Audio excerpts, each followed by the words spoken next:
मीरा, राधा और जया तीन गरीब बहुएं, एक संयुक्त परिवार। तीनों के दो दो बच्चे। अब परिवार एक है तो रसोई भी एक है, इसलिए बर्तन तो खड़कने की आवाज आएगी ही। कहने का तात्पर्य यह है कि लोग ज्यादा पर कमाई कम। इसलिए तीनों बहुओं में आपस में कहासुनी होने लगी। माँ जी, ये बात गलत है। राधा और जया भी तो बता सकती थी ना कि सिलेंडर खत्म होने वाला है। मैं ही इस बात की जिम्मेदारी क्यों लूं? इतनी जल्दी सिलेंडर खत्म भी हो गया? अरे, अभी 15 दिन पहले ही तो लगाया था नया सिलेंडर। माँ जी, आपको तो ऐसा लग रहा है कि जैसे हमने पूरा सिलेंडर खत्म कर दिया। बड़ी भाभी के घर से बीच में कुछ लोग आए थे, तभी पूरी और सब्जी ज्यादा बनी थी। मैंने तो कितनी बार बोला है कि तला हुआ बनाने से गैस ज्यादा लगती है। देखो जया, तुम गलत बोल रही हो। तुम्हारे भी मायके से कुछ दिन पहले लोग आए थे, तब तुमने भी तो उनके लिए तरह तरह के पकवान बनाए थे। मैंने तो कुछ नहीं बोला था। अरे बस भी करो अब। आपस में तीनों लड़ती रहोगी क्या? थोड़ा ध्यान से खर्च करो। मैं तो बस यही बोल रही हूँ। इतना महंगा सिलेंडर हो गया है। तुम्हें पता है तीनों का काम अभी सही से नहीं चल रहा। दुकान का किराया भी भरते हैं। कहाँ से इतना खर्च करेंगे? तुम तीनों के बच्चों की फीस भी है और ऊपर के खर्चे भी। सास उर्मिला अभी बात कर ही रही थी कि तभी उसकी तबीयत बिगड़ने लगी और तीनों बहुएं दौड़ते हुए उसके पास गई। क्या हुआ माँ जी? माँ जी का कहीं बीपी तो नहीं बढ़ गया? आज आपने बीपी की दवाई ली माँ जी? वो वो मेरी दवाई खत्म हो गई थी तो 2 दिन से ली नहीं। ओहो, तो आपने हमें बताया क्यों नहीं? मैं बाजार से मंगवा देती या खुद ले आती। राधा और जया दौड़कर पड़ोस के मेडिकल स्टोर पर जाती हैं और एक ब्लड प्रेशर की दवाई का पत्ता खरीद कर ले आती हैं। दवाई लेकर कुछ देर बाद उर्मिला का ब्लड प्रेशर नॉर्मल होता है तो सबकी चिंता दूर हो जाती है। माँ जी, आपने हमें बताया क्यों नहीं कि आपकी दवाई खत्म हो गई है? हम ऐसी नौबत आने ही ना देते। अब वो मैंने सोचा मेरी दवाई का पत्ता हर हफ्ते खत्म हो जाता है, पहले ही इतने खर्चे।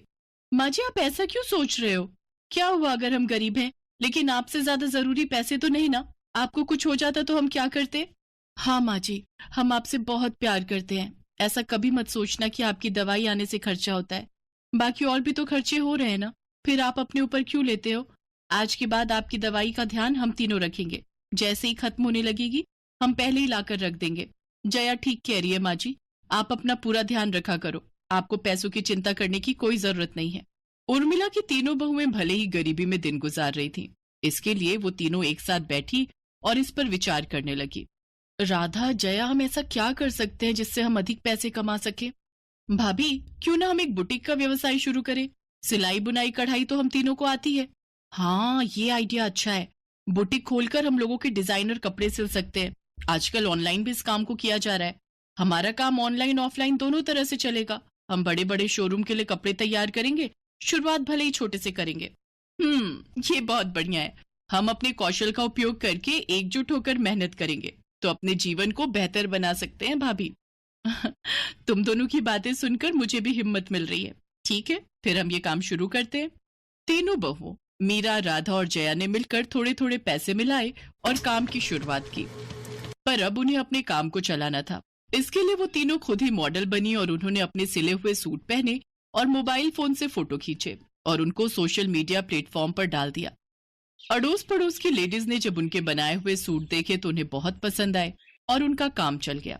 भाभी, कोई मिस्टर विक्रम है जो हमारे डिजाइनर कपड़े खरीदना चाहते हैं। उन्होंने हमारा नंबर सोशल मीडिया से लिया है। ये तो बहुत अच्छी बात है जया, पर एक बार पहले बात कर लेते हैं। ठीक है भाभी, मैं बोल देती हूँ।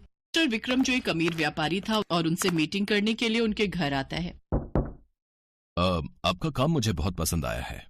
ये मेरी वाइफ है सुनैना। हम दोनों मिलकर एक शोरूम चलाते हैं। जी नमस्ते। आपके बारे में मुझे विक्रम ने बताया तो मुझे लगा कि हम आपके साथ एक बार काम करके देख लेते हैं। वैसे मैं थोक में ऑर्डर देना चाहूंगी। यदि काम बढ़िया हुआ तो आपको अच्छी कीमत मिलेगी।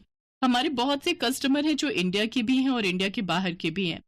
धन्यवाद। हम वादा करते हैं कि हम आपको निराश नहीं करेंगे। हम तीनों अपनी काम को पूरी मेहनत और लगन से करते हैं।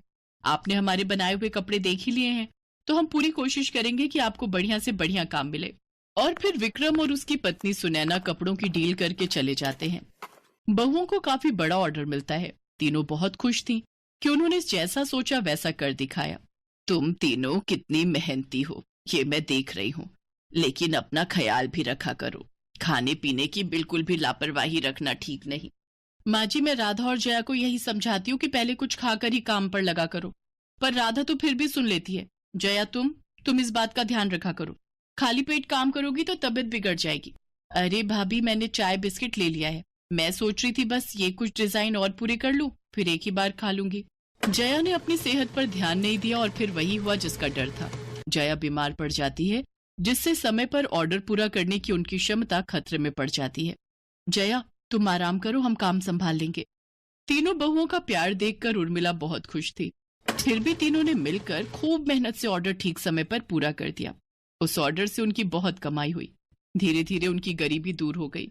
ये देखकर उन तीनों के पति और सास बहुत खुश थे। मीरा, तुम सबकी कड़ी मेहनत और एकता देखकर मैं बहुत खुश हूं। सच भैया, इन तीनों ने तो कमाल कर दिया। कहाँ तुम तीनों आपस में इतना लड़ती थी, और आज तुम तीनों एकजुट होकर अपने व्यवसाय को इतना आगे ले जाओगी, ये देखकर सचमुच बहुत गर्व होता है। मैं बहुत सौभाग्यशाली हूं जो तुम तीनों बहुएं इस घर में आई, जिन्होंने इस घर को स्वर्ग बना दिया।